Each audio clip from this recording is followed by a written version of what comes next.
我们在中心塔下日日等待，但这扇门从未为我们打开过。师祖他真的会见我们吗？难道你跟那些人一样浅薄？你要是害怕，你就走吧。不，师姑，我只是不知该怎么面对师祖。公主曾经说过，在这位师祖面前，试图掩藏自己是不可能的。我们只需要拿出最谦卑、最虔诚的姿态，将我们的心思都暴露给他。只要我继续坚持下去，师祖一定会被我触动的。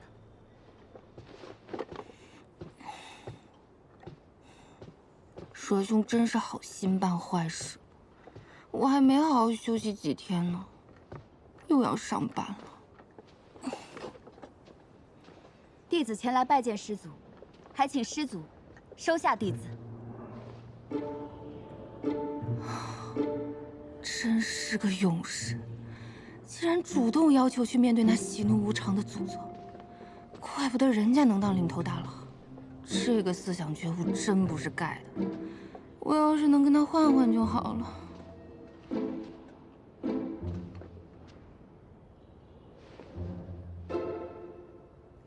嗨，你竟然还未死！你们这些人怎么回事啊？见到我都说这话，我才不死呢！我要苟活着。你若是想要苟活，就离这里远一点。我倒是想啊。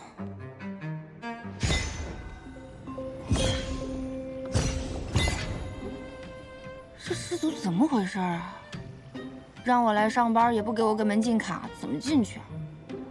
师姑，这小弟子恐怕不了解师祖的脾性，要不要提醒他？何必多管闲事？能在这么近的地方安全待着的，唯有你我二人。此人今日怕是要死在这塔下。师祖，我来上班啦！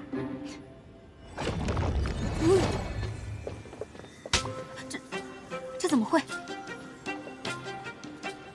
这个门是敲一敲就能进的吗？方才那个弟子是怎么进去的？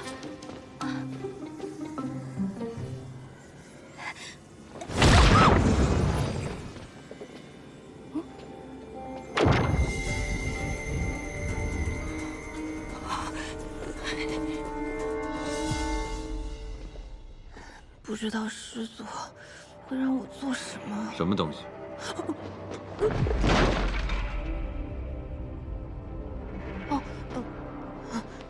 这些都是我日常的生活用品，我从乾坤袋里掏出来的，但是我不太会用灵力，我就只会往外拿，不会往里收。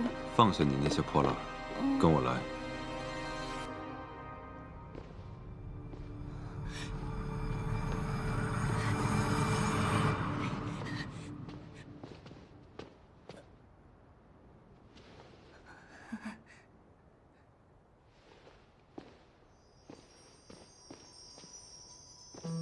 师祖，外面那个人是死了吗？你觉得呢？为什么要杀他呀？比起那些能一眼看透的贪婪，我更讨厌那些已经失去脑子和灵魂的傀儡，连杀他的兴趣都提不起来。那为什么？他太吵了。 令我有些厌烦。嫌烦就要动手吗？这祖宗好疯啊！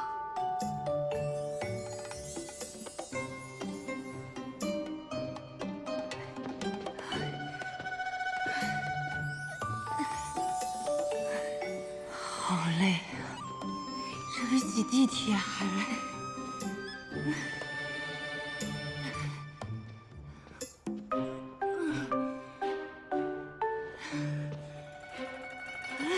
走不动了。师祖，弟子斗胆问一句，我们爬这么高，是要干嘛去啊？不做什么。看来这祖宗是闲得太无聊了，就想玩死我。以前上班至少还能做个人，来到休闲世界打工，却只能做领导的玩具了。你先打扫这层。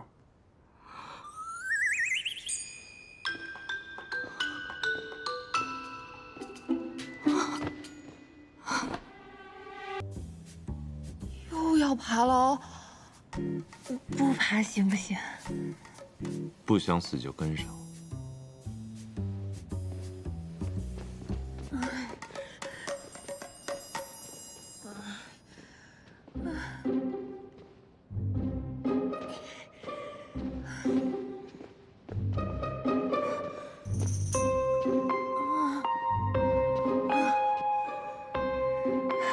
这上班路途太艰辛了，没有保障又不给工资，比资本家还黑。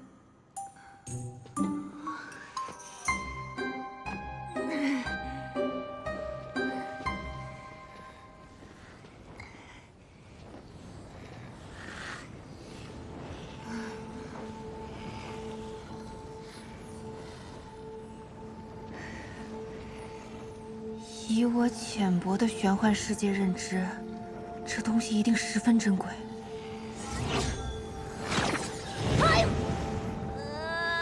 老板，你听到小孩的哭声了吗？你每日过来，给这东西浇水，它一旺盛，我便烦躁，想杀人。你认真的吗？这个花上面顶着火焰，不会浇灭吗？要能浇灭它，也是大功一件。跟我走。哦。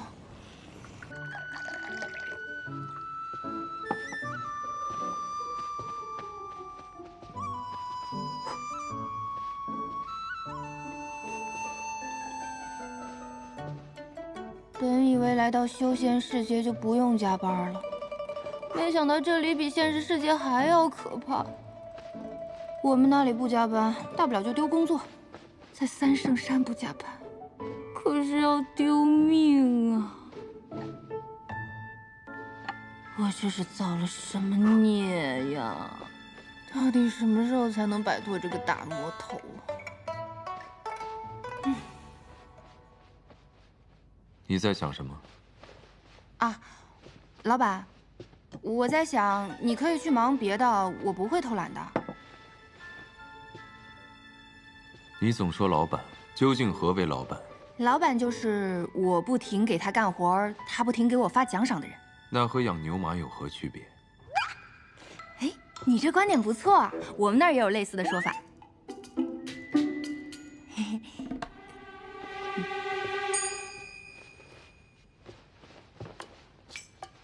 你为何不用术法做事？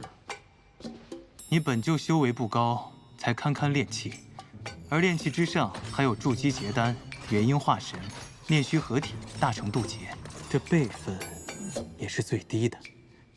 兴许是那选人的仙官一时出了差错，才会把这样的选拔机会给你。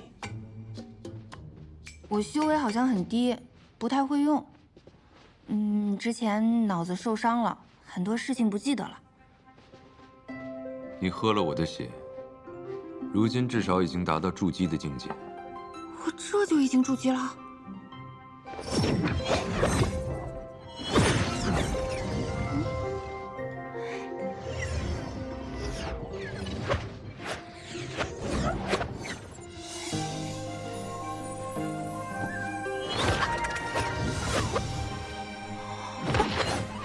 我会魔法了。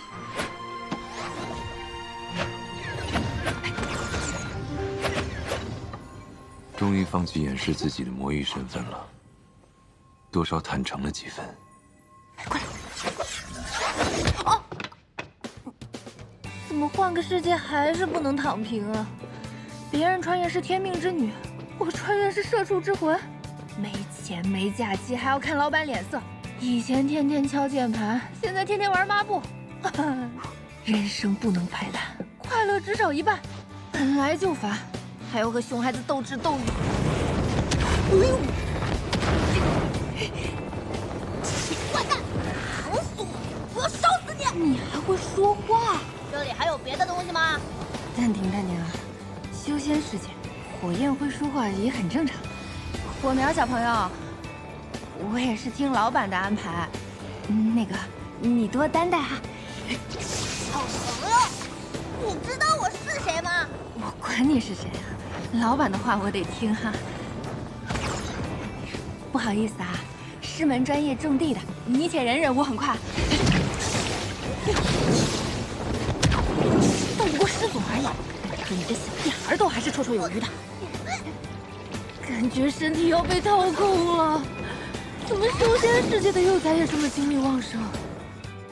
天天爬着鬼楼梯，累死我了。干的活比牛多，没工资没合同，纯纯压榨。好在老板经常不出现，同时大黑蛇也很好相处。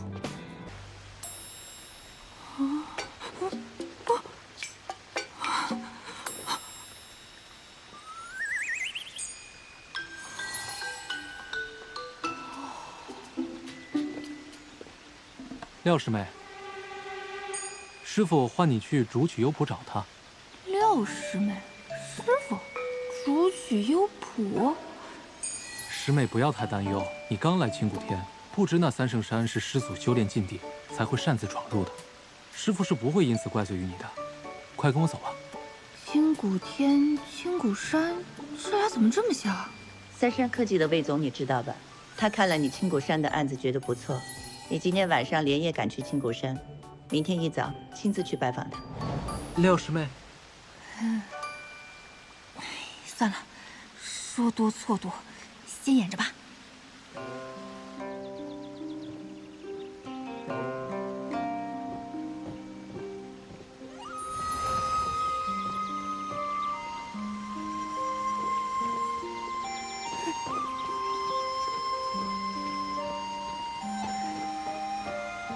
这难道就是传说中的修仙世界？师傅，廖师妹带到了。好，长青徒儿，你先去忙就是。是，徒儿先行告退。那我……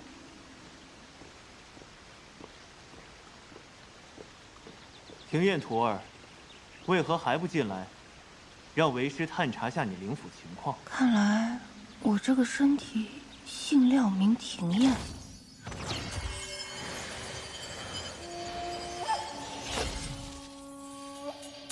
三圣山外的结界，果真是伤了你的灵府。灵府？那个是啥呀？灵府是一个人最隐秘的地方，神识、神思、神魂都在其中。说的什么啊？怎么都听不懂啊！若是伤了灵府，便会像你这样意识混沌，胡言乱语。既然你已忘却前尘，那为师便来告诉你，这里是青谷天庚辰仙府下40之宫的一个小门派。你已拜入我青谷天门下3月有余。这次叫你过来，是为师马上要带你出发，参加选拔。不是吧？这神仙世界怎么也还要卷啊？这你都忘了？庚辰仙府里辈分最高的那位师祖慈藏道君，马上就要结束500年的闭关了，所以师掌门和8大公主想挑选一些资质好的弟子进山，照顾师祖的日常起居，跟随师祖潜心修炼。你不必担心，我们青谷天不过是凑数罢了。那我就是个分母嘛。行，只要活着，什么都好说。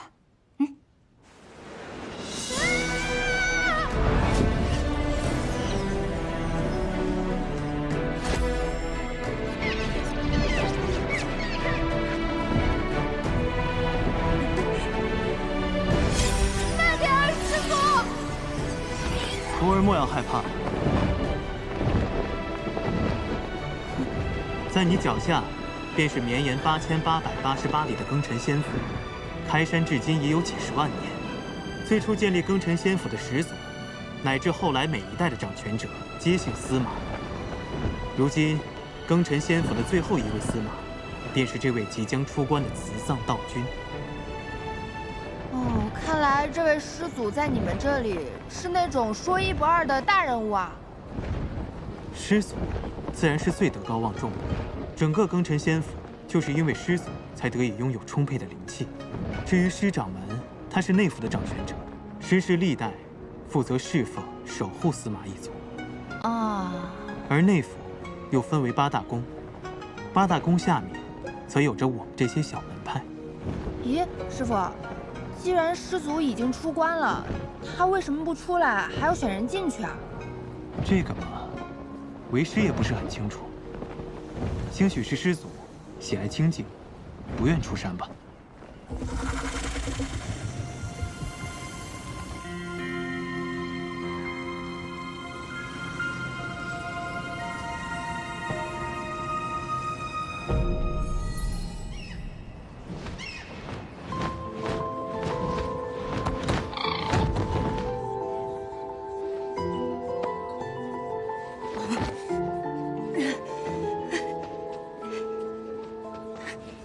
这里便是凤栖阁了，是八大宫公主和师掌门共商要事的地方。这不就是海选吗？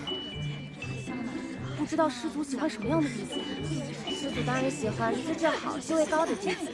他们都展示什么才艺啊？莫要在意输赢，平常心应对就好。我心态好着呢，放心哈。为时不早了，你快进去吧。再等等，我都习惯了，踩点进来。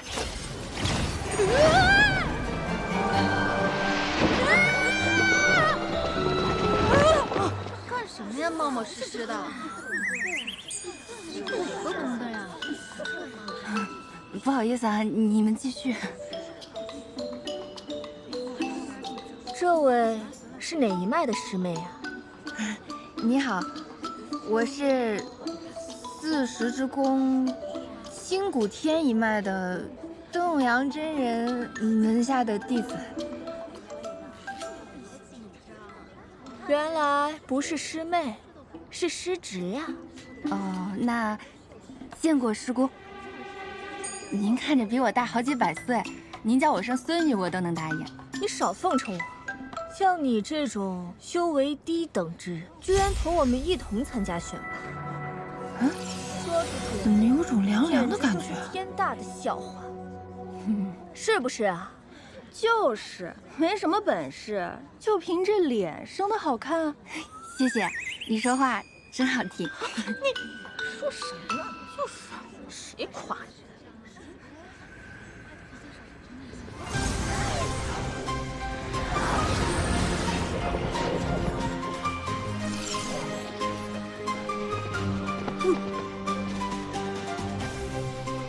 恭迎各位公主、师掌门。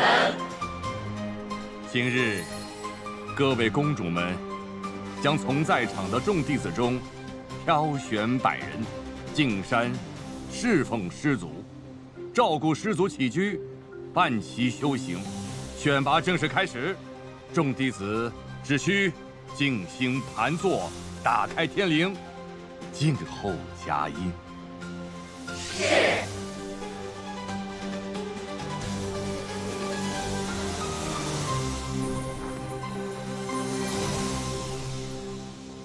怎么打开天灵啊？在这里干坐着就行吗？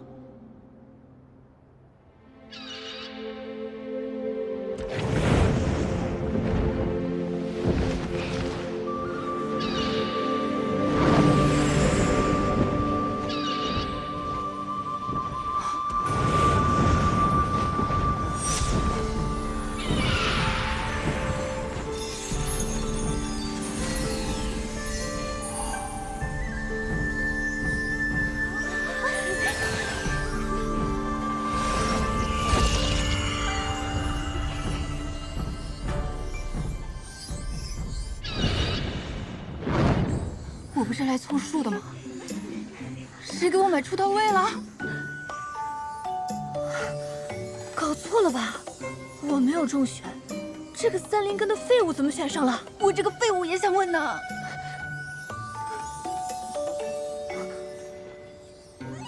娘，师傅。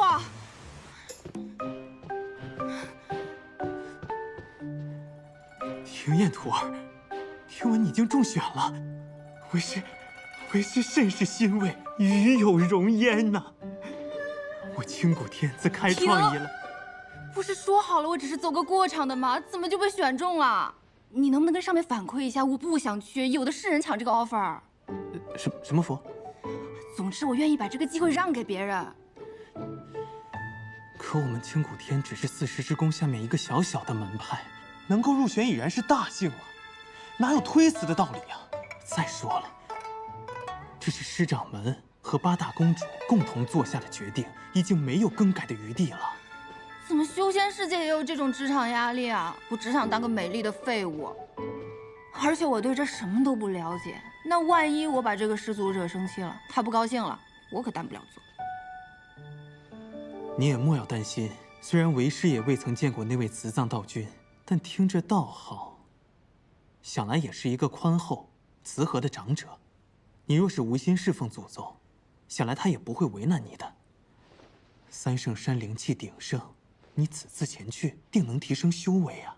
哎呀，这种升职加薪对我一点诱惑力都没有，我只想好吃好喝，苟下去就好。恭喜师妹！恭喜师妹！恭喜廖师妹，简直光耀师门！这是师兄给你准备的贺礼。怎么听起来我成了全村人的希望啊？这压力也太大了吧！不大。好了，散开！你们呀，莫要再给他压力了。天燕徒儿，你能入选，已为我青谷天增色不少。毕竟，你也不是什么高修为的弟子，又不愿意侍奉师祖。想来要不了多久，他便会遣你回来。原来没有什么 KPI 啊？说什么呢？那也行。算了，反正现实是回不去了。暂时远离一下牛马生活，好像也还行。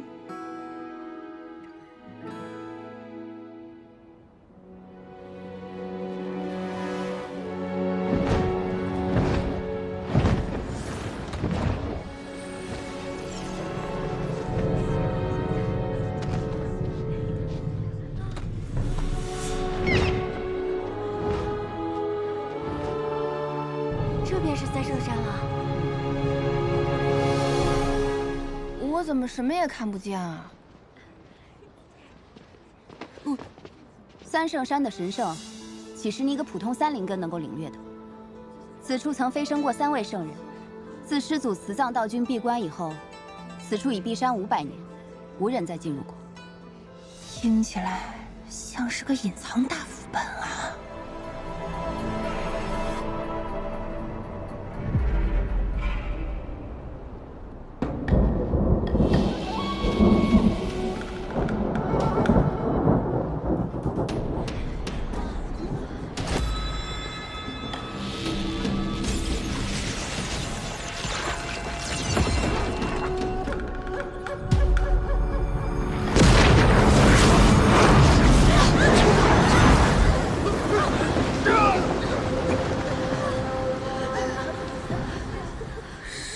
情况？师祖息怒啊！师祖息怒！带我出来，你们都得死！不是，咱们这真的是一个正道的老祖宗吗？而不是魔域的。慈藏道君的刺，不是慈祥的刺吧？500年过去了。师祖竟然变得更加残暴了，这可如何是好？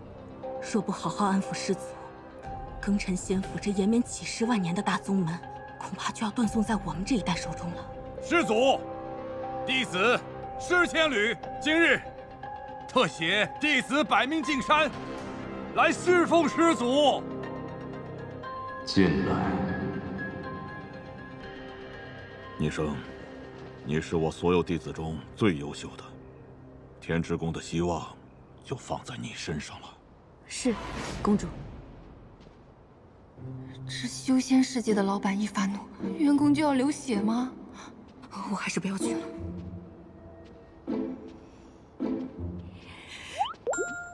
嗨，出发。哎，我东西不见了。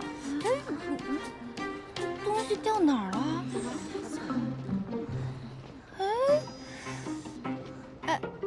什么东西丢了？我帮你找啊。太客气了，我自己找就好哈。嘿嘿。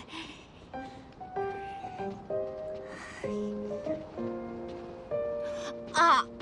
哎呦，我肚子好痛，好痛啊，肚子。哎呀，晕了！哎呦，不行了，肚子上去再说。痛，真痛！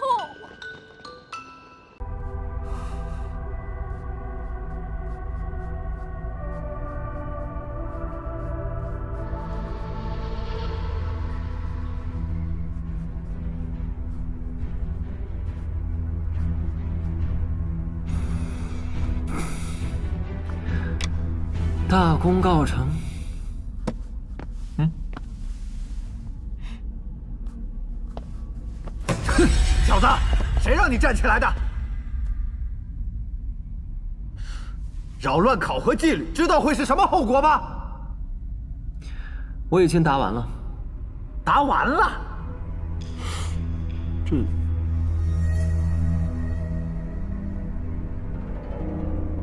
这才不到一半的时间。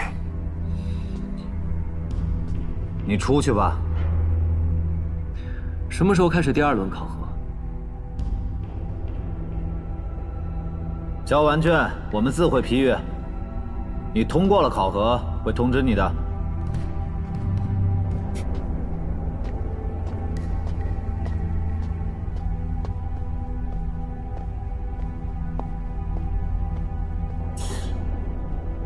哎呀！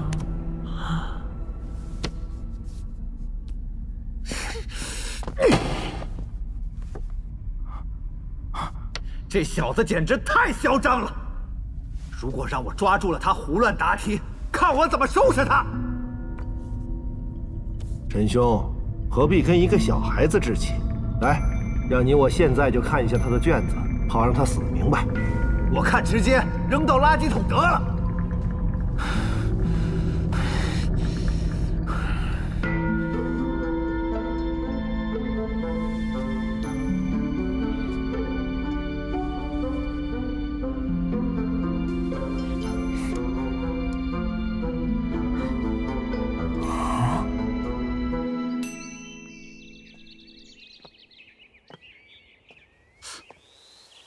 这才过去半个时辰，他怎么这么快就出来了？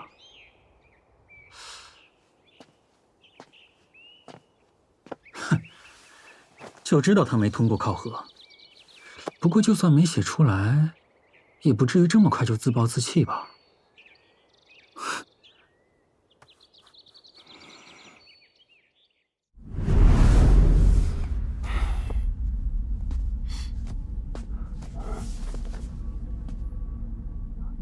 有什么好看？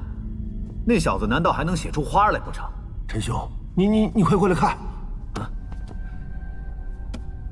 第1题答对了，第2题也对，这怎么可能？莫非他刚才作弊了？若他作弊，以你我的感知，会发现不了。看看后面的答案，基础题全对。这50道题基本上包含了炼药学的方方面面，即便是你我稍有疏忽，也不可能全部答对。这小子他居然做到了。看看后面流光大师出的题，前面都是一些基础知识，只要死记硬背便可以答得出来。后面的综合题则不同，如果没有丰富的炼药学经验，是肯定答不出来的。百年龙涎香，往往与3阶幻罗兽伴生存在，它的香味只能蔓延50米。闻到了100米外的龙涎香香味，说明已经被幻境迷惑，必须拿破幻丹服用，并撤离幻罗兽的幻境范围。这和标准答案是一模一样啊！不对，下面还有，在离开幻境范围后，立刻在附近寻找一种3片紫叶的草药，含在嘴里，可以抵御幻觉的冲击。在有充足的时间找到龙涎香后，安然离去。这后面的答案不在流光大师的标准答案中啊。这3片紫叶的草药，莫非就是三叶紫阳草？它的确可以解除轻微的幻觉，且和龙涎香相距极近，但是除幻的效果甚至不如破幻丹，也不能抵御幻罗兽的精神冲击。再次往返，这岂不是找死啊？明明已经答对了，这不是多此一举吗？真是画蛇添足。来，我们再来看看下边的白刃毒株这题。在中了毒素后，第一时间撤离，并在附近寻找蛛网草，将其捣碎，并和冰刃上的毒株血液混合，敷在伤口之上。若无法获取，可在附近采摘叶树的嫩叶代替。待找到毒株的洞穴之后，将其击杀，然后取出毒株妖核，碾碎吞服。这道题他又答错了，正确答案应该是封住痰中、鸠尾、心诀3穴，同时找到蛛网草吞服而下，延缓毒素的蔓延速度。如此，城池远在万里之外也可以治疗。这小子完全搞错了方向，死记硬背，答对了前面的基础题。轮到真才实学就不知道怎么办了，不过是纸上谈兵。唉，不过如此而已呀。考试结束，考生退场。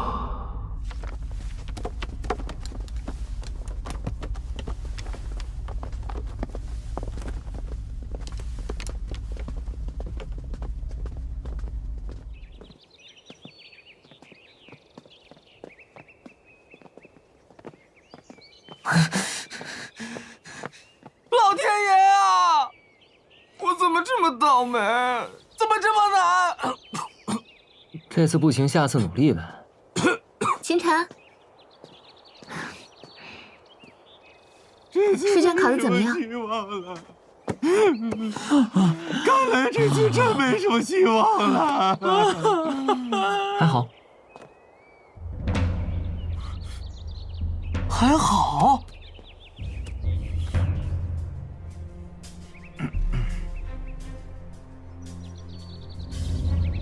这道题也能答错，这还不如那小子呢。唉，这批考生的素养也实在是太差了。虽然提出的难了些，但也不至于这样啊。陈默、莫阳城、流光大师，经过第1轮的考核，通过了多少人呢？遇到大师您出的题，能有几个通过的？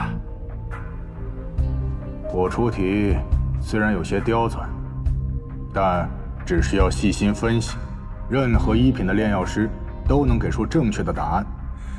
若这样都能出错，让他们通过考核，只会是我们丹国的耻辱。炼药师除了实力之外，必须要细心，一旦出现差错，会造成严重的后果。我来看看。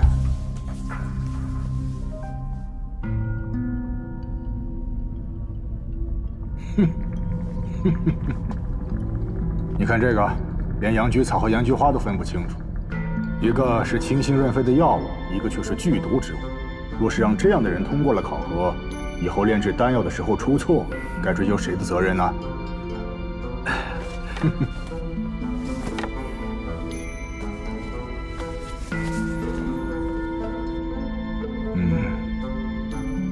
再看这个，余罪果的提炼要用到6种手法，他却只写下5个，偏偏漏到了最重要的一个。药效都提炼不出来，怎么炼丹呢？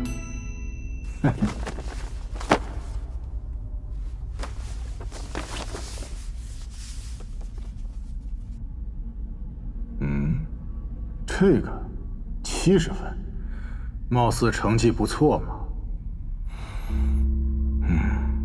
基础题居然全对了。这是一个狂妄的小子写的，连炼药学徒都不是，居然也想考1品炼药师。若不是丹阁有规定，早将他赶出去了。不过是靠死记硬背答对了一些基础题，后边的题写的狗屁不通。哦，那我倒要看看了。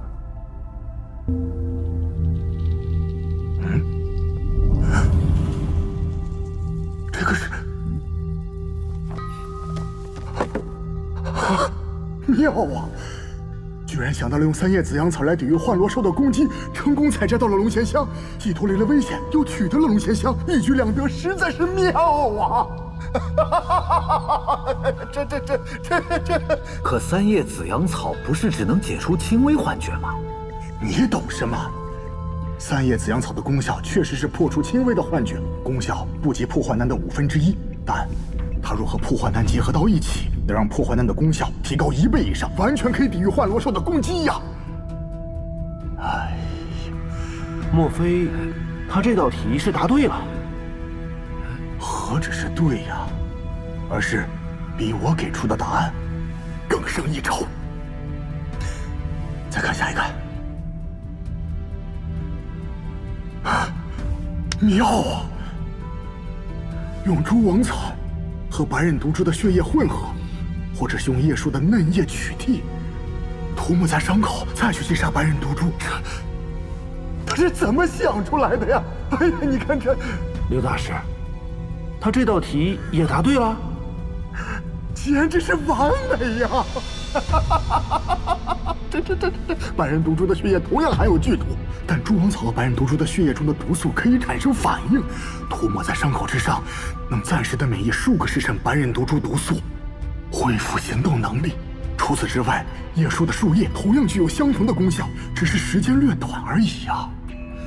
可即便如此，体内的毒素还是没有解除啊！而且吞服毒株的妖核，这不是找死吗？你懂个屁呀你！白刃毒株最强的便是它的剧毒，只要短时间内对它的毒素产生免疫，哪怕是人级的武者都能将其击杀。同时，蛛王草和毒株的妖核同服，能彻底消除残留在体内的毒素。如此一来，非但毒素全清，亦能击杀毒株，得到它身上的材料，比我给出的答案好了10倍不止啊！哎呀，这。你们居然给得了0分，猪脑子吗？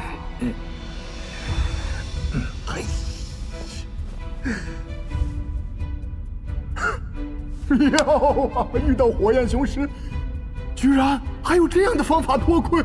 这个方法我在设计题目的时候都没有想到啊！哎呀，还有这个，用灰烬草去分解银环蝎的毒素，这他是怎么想到的呀？哎呀，我在设计每一道题目的时候，心中便有了固定的答案，但是此人却能以更完美的方法解决了我所设计的每一个难题。醍醐灌顶啊，血海无涯，永无止境，古人诚不欺我，天才！让我看看，他叫什么名字啊？秦晨，这名字怎么有些耳熟啊？他人呢？马上把他叫进来，让他参加第2轮的考核。我倒要看看他的实际操作方面到底如何。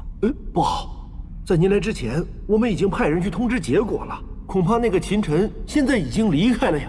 你说什么？马上随我出去看看人到底走没走。若是人不在，有你们俩好看的！哼！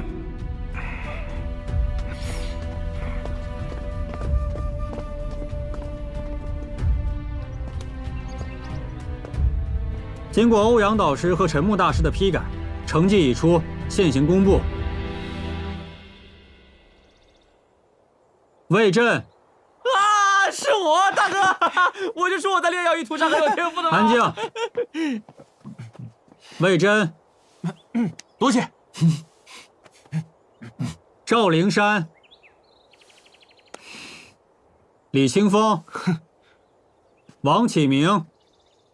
王安，老天开眼，让老朽通过了笔试啊！哎，这个王安30多岁才成为炼药学徒，这30年来，每年都要参加数次炼药师考核，总计不下上百次了吧？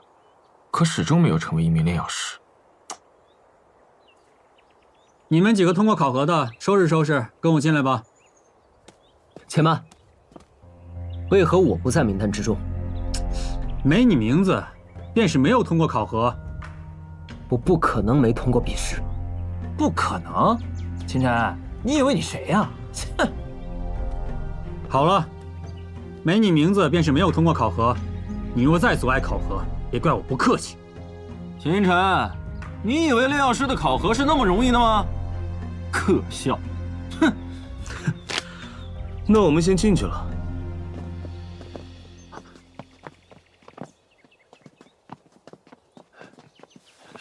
三位大师，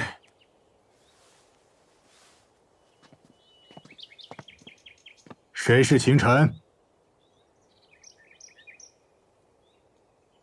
我便是。你是秦晨？流光大师，是陈木药师给他报的名，没有惹怒到您吧？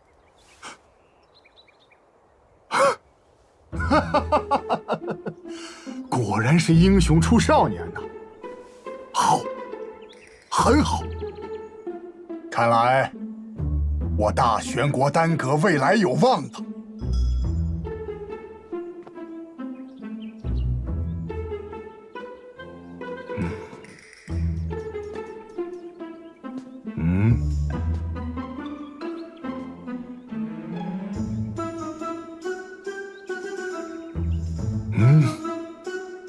好，你们7人随我一同进去，参加第2轮考核。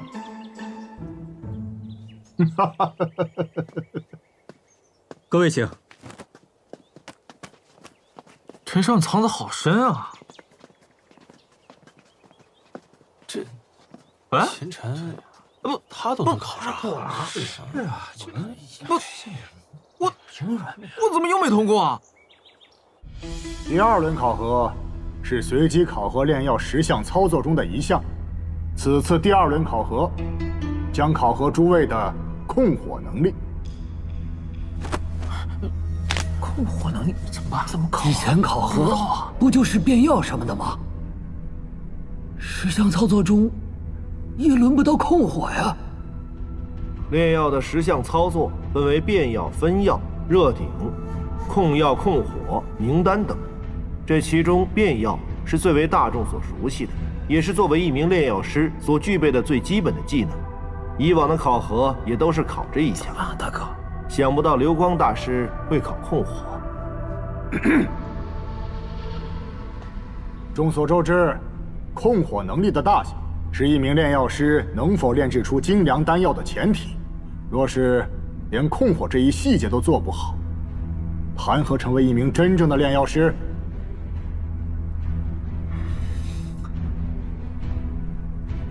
第一个，魏震，展示你的控火能力吧。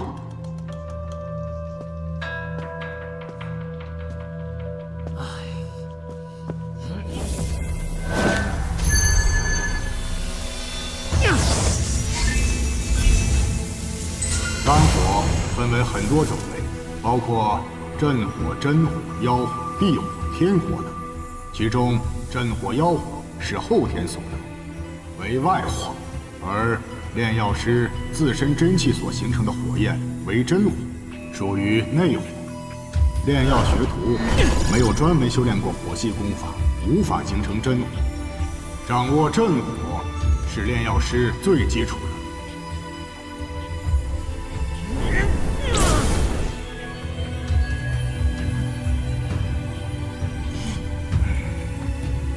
这就是你所展示的控火能力吗？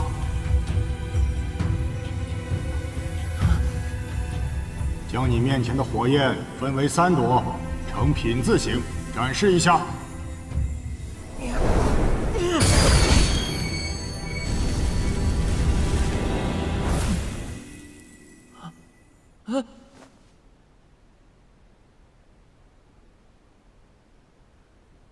连最基本的控火能力都做不到，也来考炼药师？下一个。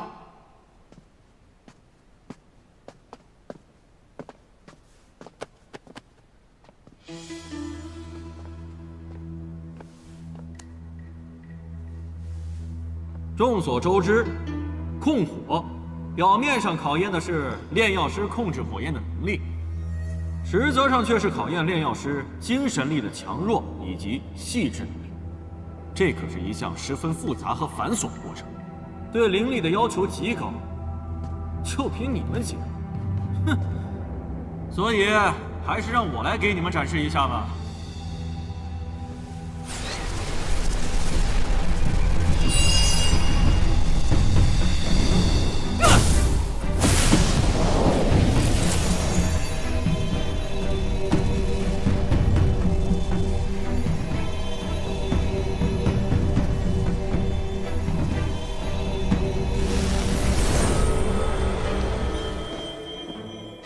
怎么回事？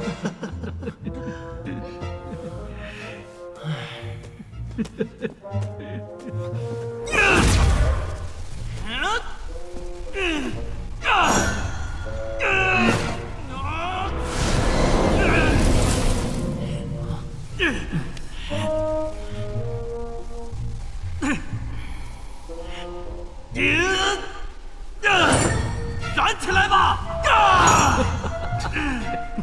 不是，考核失败。下一个，王启明。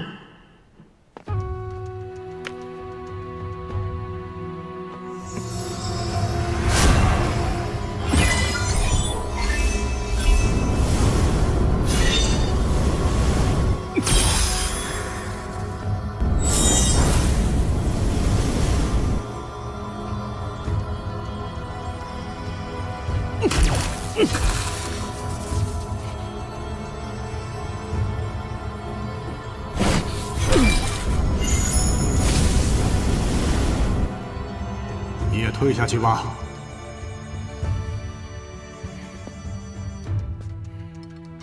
看来还是练刀更适合。这流光大师的要求也太难了点吧？这样下去，有谁能够通过呀？下一个，赵灵山。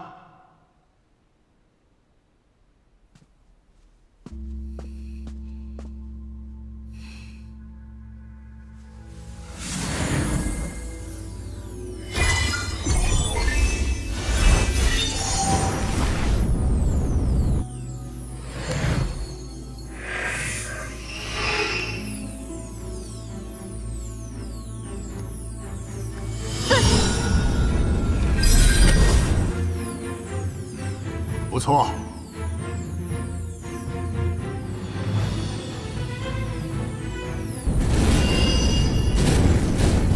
好，终于完成了一个，不错，你通过了。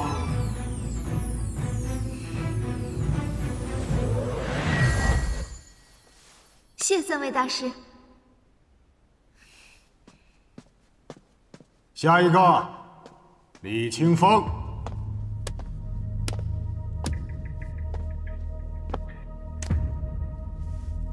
分焰是控火能力最基础的技能，一名炼药师必备的能力。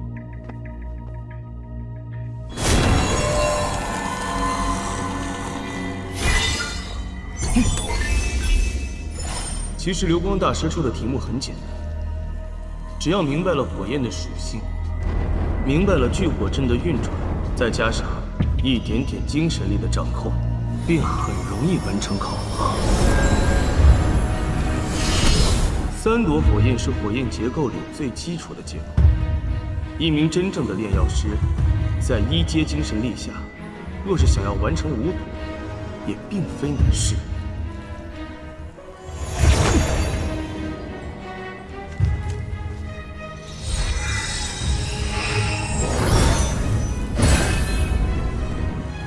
5朵，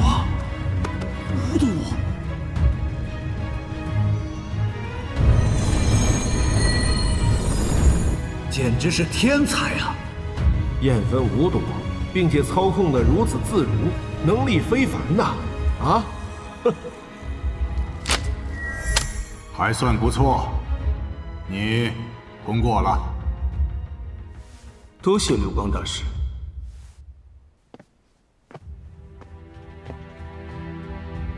此人能够做到这一点，并非灵力有多过人。他觉醒的应该是一种火系血脉，天生对火焰敏感，修炼的也是火系功法，体内真气自带火焰属性，因此在控火上比其他炼药师轻松数倍，自然容易。下一个，王安。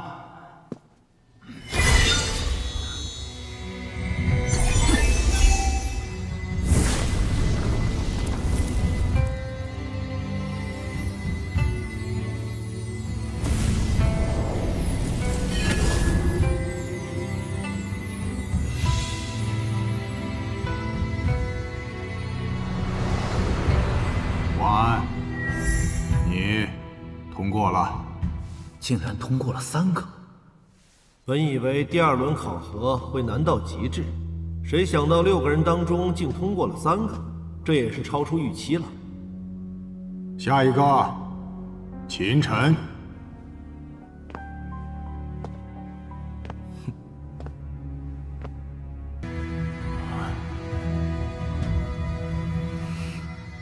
我没听清，大师。你方才说什么？这小子是故意玩我的吧？这不可能，只激活了一半的聚火阵，火焰十分虚弱，根本无法成型，更别说分焰和叠加了。你在作弊！谁说只激活一半阵纹就无法分焰叠加了？这还用别人说吗？这是每一位炼药师都具备的常识。你那算什么常识啊，李清风？那我问你，你知道这面前的聚火阵一共有多少道阵纹？我又不是阵法师，我怎么会知道？我这次不收你学费，破例告诉你，你面前的聚火阵属于1阶聚火阵，一共由108道阵纹构成。一般炼药师只需要激活36道主阵纹，便能形成稳定的火焰。通过控制副阵纹的数量，便能对火焰的温度、形态进行控制。此法可以大大解放炼药师的灵力。此次考核我一共激活了36道主阵纹，18道副阵纹。因为在这种情况下，炼制出的火焰十分稳定，而且也十分适宜分焰。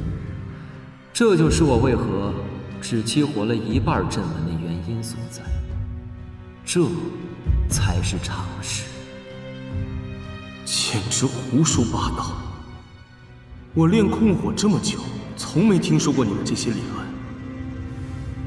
3位大师，他这么说，只不过是想掩盖他作弊的手段罢了。说实话，我也没有听说过秦晨所说的理论。通过激活阵纹的多少来控制火焰的温度和形态，这的确是个新鲜的概念。抚育丹塔中3岁小孩都知道的东西，丹阁的3位正式炼药师居然都不知道。这大玄国的确偏僻落后。如果诸位大师不信的话，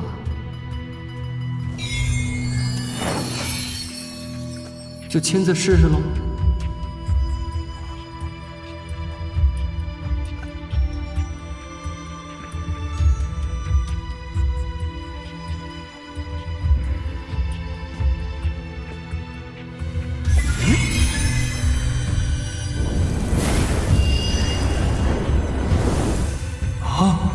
居然真的激活了！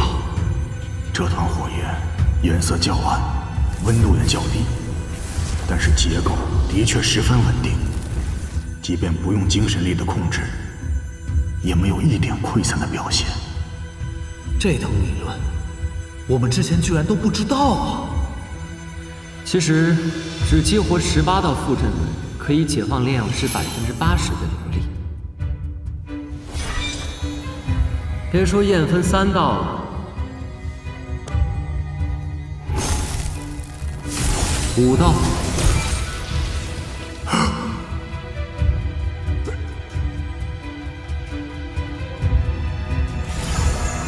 9道、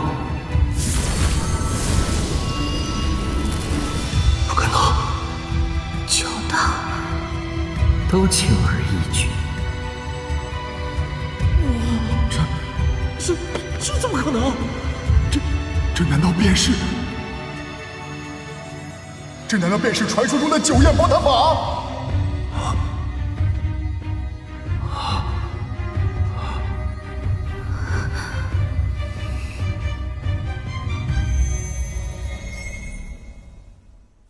流光大师，流光大师，请问我的第2轮考核过了吗？通过，谁敢说不通过？这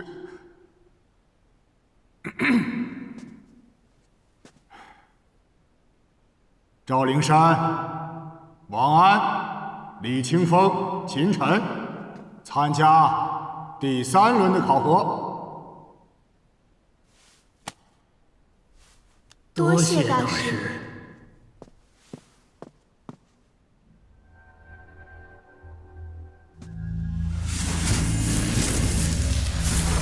第3轮的考核是1品真元丹的炼制，每人仅有1次炼制机会。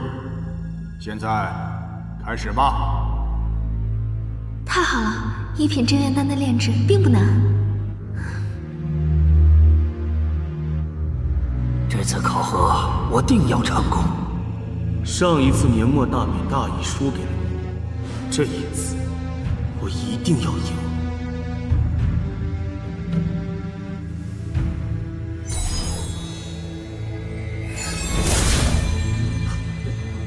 这就开始炼制了。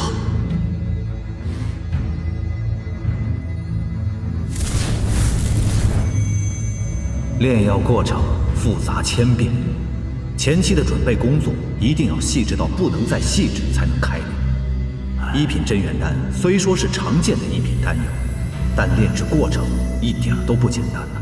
这秦晨不会是连过2轮的考核，自大了吧？莽撞，太莽撞了。反正时间还长，有他在前面打头阵，正好观摩。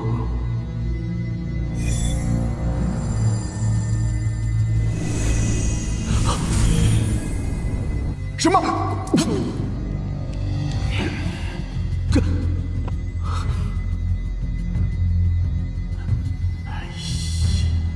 哼，这秦晨以为炼丹药是炒菜了，随便将食材和佐料全部丢进去，煮熟了就行。即便是炒菜，食材和佐料的加入也得有一定的顺序吧？这哪里是在炼制啊，简直是在胡搞！这么多药材一同放进去，也不怕炸炉。本以为这个秦晨是麒麟之子，没想到在炼丹方面却一无所知。这么下去，极为容易炸炉。大家小心啊！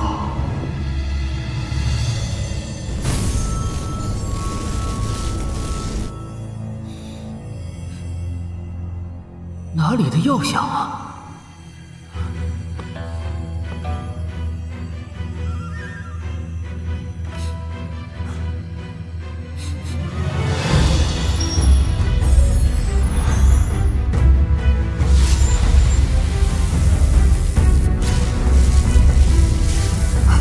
莫非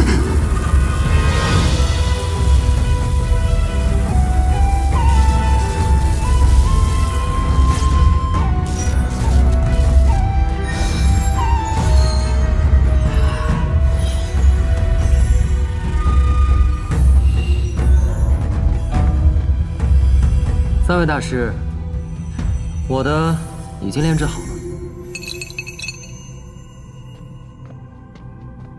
这就炼制成功了？我来看看。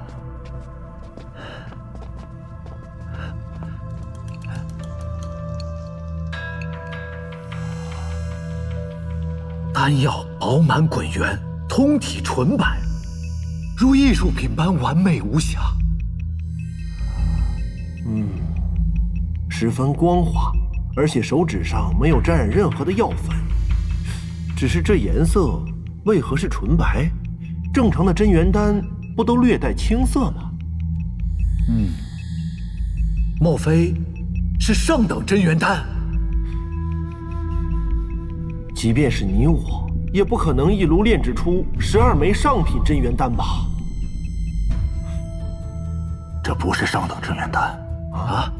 我就知道，这怎么可能是上等真元丹？肯定是胡乱炼制出来的废药。这是特等真元丹啊！顶级的特等真元丹！什么？顶级特等真元丹没错。老夫是2品炼药师，炼制过的1品丹药不下100炉，但是也仅成功过1次。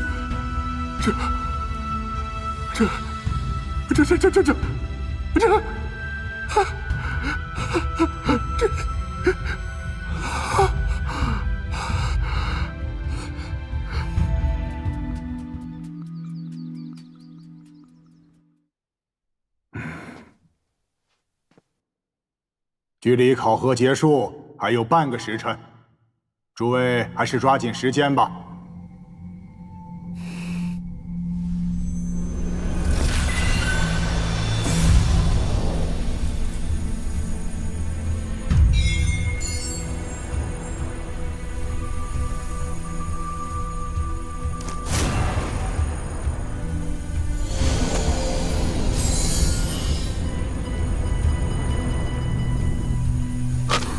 够了！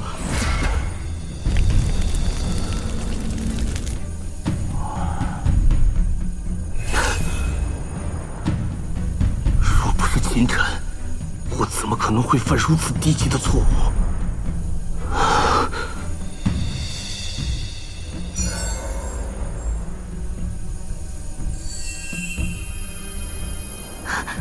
我成功了！恭喜你啊！谢谢。这秦晨连炼药学徒都不是，第1次参加考核就成功通过了。灵山郡主也1次通过了。看看我自己，哎，数10年苦练，若这次考核再次失败的话，便到此为止吧。可能我真的不适合做一名炼药师。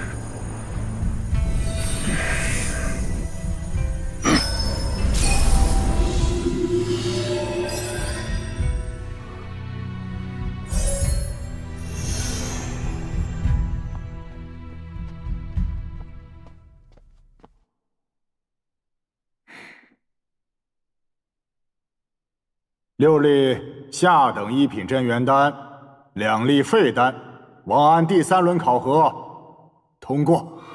我成功了！哈哈哈哈！我终于成功了！我是炼药师了！谢谢3位大师，多谢3位大师！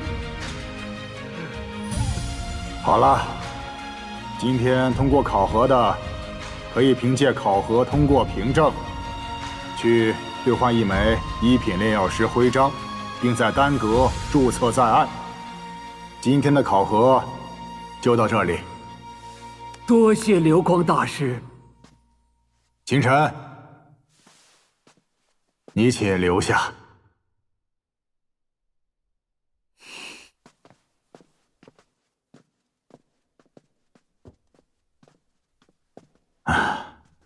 秦晨，你天赋卓绝，今后的前途无量啊！流光大师，既然我已经通过了炼药师考核，不知道有没有资格见一下你们阁主啊？你要见阁主？哎呀，阁主大人日理万机，就算是阁内的炼药师想见他一面，那都是极难的事啊。就没有什么别的办法了吗？因为我找你们阁主有要事相商，想跟你们丹阁做一笔生意。啊，我是丹阁的2品炼药师，这点做主的权利，老夫还是有的嘛。可是此笔交易十分重要，可能还是要请你们阁主亲自出面。你没见过阁主大人，不知道阁主的脾气。若无大事，不要说你一个新晋的炼药师，就算是老夫，恐怕不免要受到责罚的。你若执意要见，老夫也可以代为通报。啊，好，那就有劳流光大师代为通报一下。啊，既然如此，你便随我们一起回丹阁吧。啊，请。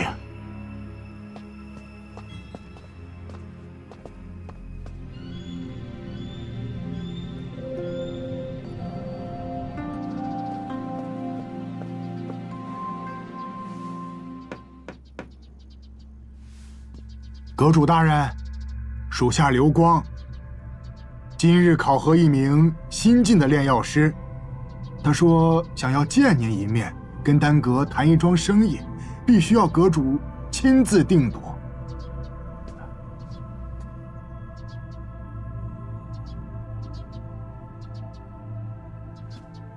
阁主大人，一个新进的炼药师能有什么生意和我谈？刘光，你也是阁里的老人了，怎么连这点小事也要来打扰我？此人非同一般，属下思量再三，阁主还是见一下的好。哦。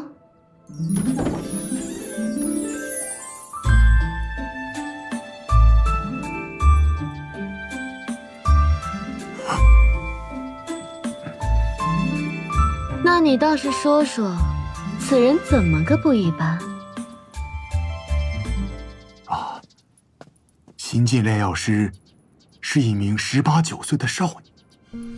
嗯，18、19岁的少年，这倒是挺稀奇的。此人在第1轮笔试考核中得了满分，第2轮的控火考核施展出了9焰宝塔法，第3轮炼制考核更是直接炼制出了12枚特等1品真元丹。有意思，我突然又不忙了。既然他想找我谈笔生意，那就走吧。我倒想看看，这样的天才究竟长什么样。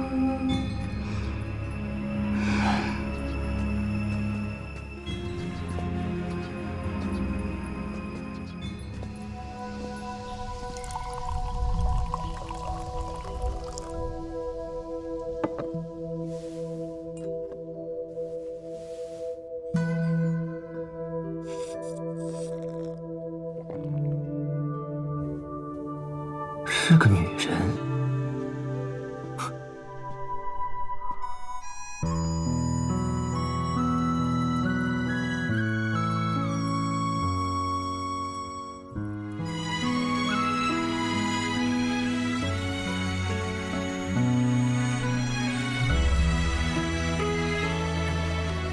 拜见阁主。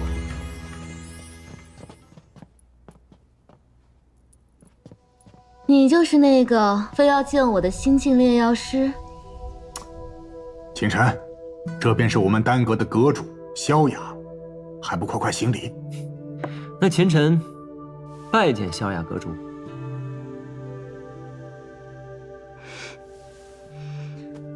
自古英雄出少年，想不到阁下小小年纪，便已是1品炼药师。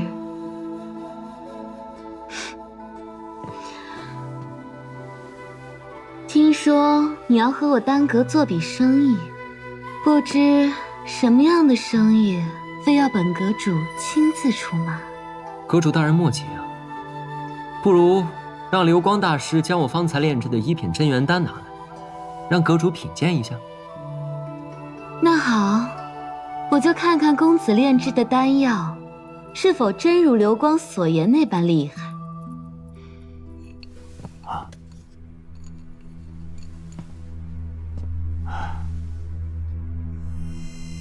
特等丹药，大道自然，报手无缺。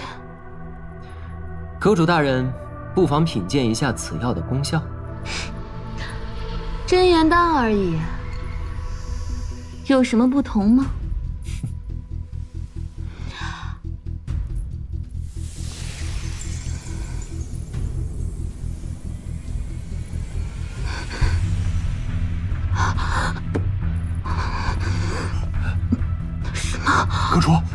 阁主，您怎么了？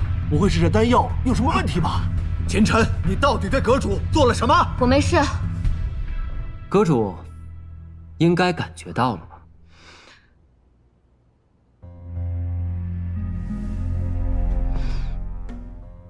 你是如何做到的？我只是将炼制的手法进行了一番改良，药材的配比也进行了一番优化。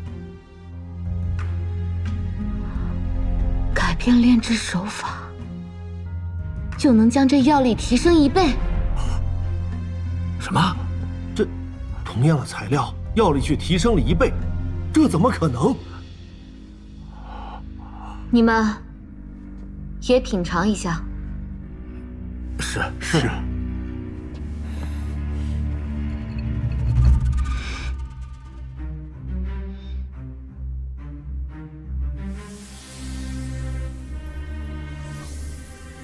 怎么会有药力如此浓郁的真元丹？1枚的功效抵得上普通的2枚不止，吸收的速度远超普通真元丹。这种丹药若能在市面上流通，足以颠覆整个大玄国的丹药市场了。秦晨，你难道真的打算将这种丹药交给我们丹阁运营？啊？说说你的想法吧。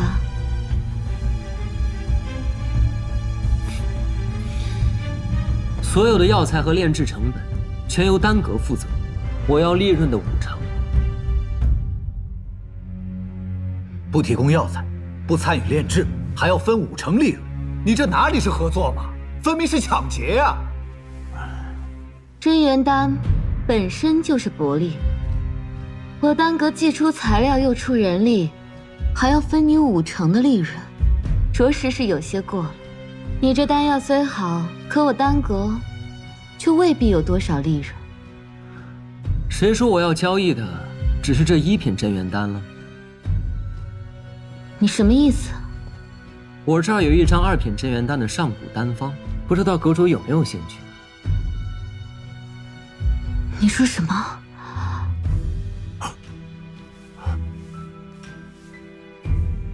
这是丹方，阁主可以看一下。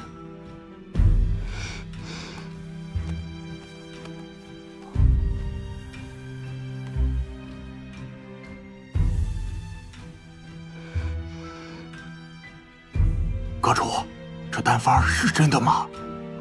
如果这个丹方是真的，那咱们丹阁可就发达了。十有90是真的，这丹药真有他所说的那般功效。一旦投入生产，不但我们大玄国，甚至整个西北5国的真元丹市场都会被冲击得七零八落。什么？不知萧雅阁主考虑的怎么样了？如果实在是不满意的话，就不浪费彼此时间了。且慢，若你手上的丹方真如你说的那么厉害，我可以做出。只不过，这分成比例……据我所知，大玄国的所有丹药市场，目前都掌握在丹阁手中了。我觉得，聚宝楼应该非常想掺和进来分一杯羹。阁主应该非常清楚这个情况吧？55分成对丹阁来说，利润也十分可观。想不到阁下小小年纪，竟对这丹药市场如此了解。好，我答应了。阁主果然是明白人。阁下就不怕我丹阁拿了这丹方反悔？区区2品丹药而已，又不是什么宝贝。想必阁主应该不是这样的人吧？这可是能够颠覆西北5国真元丹市场的丹方，还不算宝贝啊！我只是开个玩笑而已。我丹阁做事，向来说1是1，说2是2。祝我们合作愉快。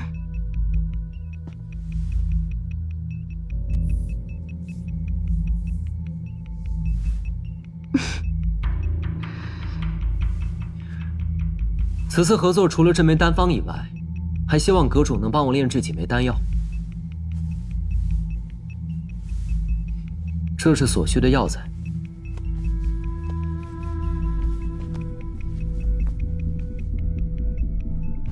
这单子上都是一些市场上较为稀少的药材，且数量不在少数，很难找到。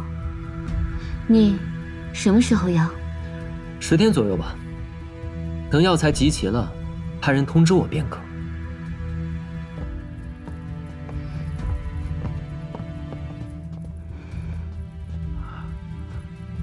陈木在，欧阳城在，马上将这丹方上的药材准备齐全，送到我的炼制室。是。流光，你去查一下这秦尘的来历。是。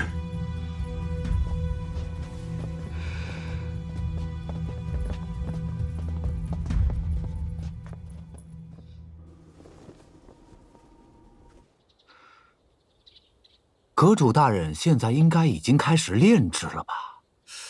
你说这丹方到底是真是假？先等等，一炉2品真元丹，有半个时辰就会有结果了。萧雅阁主这么快就出来了？莫非这丹方是假的了？谁说丹方是假的了？啊？可这才一盏茶的功夫，怎么阁主就炼制成功了？自己看吧。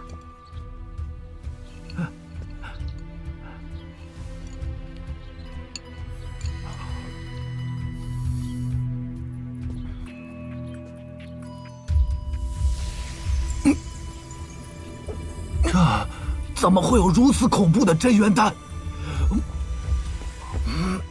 阁主大人，属下已经查得秦尘的来历，此人是定武王的外孙，之前一直未曾觉醒血脉，前不久一举觉醒，竟然获得天星学院年末大考冠军，如今是王都的传奇人物。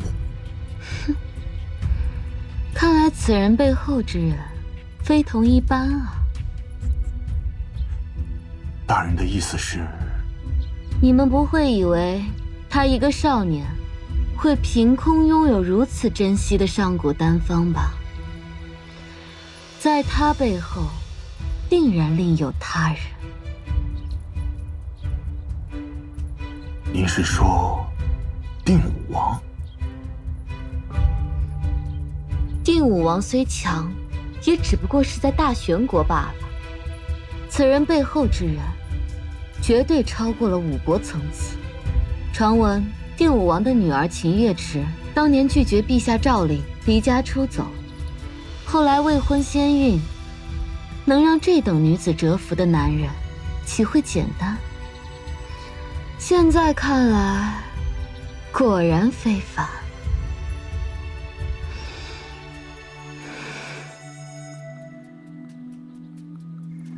来，搬到那儿。晨儿，你怎么这么晚才回来？你要是再不回来，娘就要请左统领去找你了。娘，这里毕竟是王都，孩儿能有什么事啊？昨天刚遭遇刺杀，你今天就失踪了一整天，你二娘怎么能不担心你啊？他们竟然派人对我们母子下毒手，娘已经写信给你外公，这件事情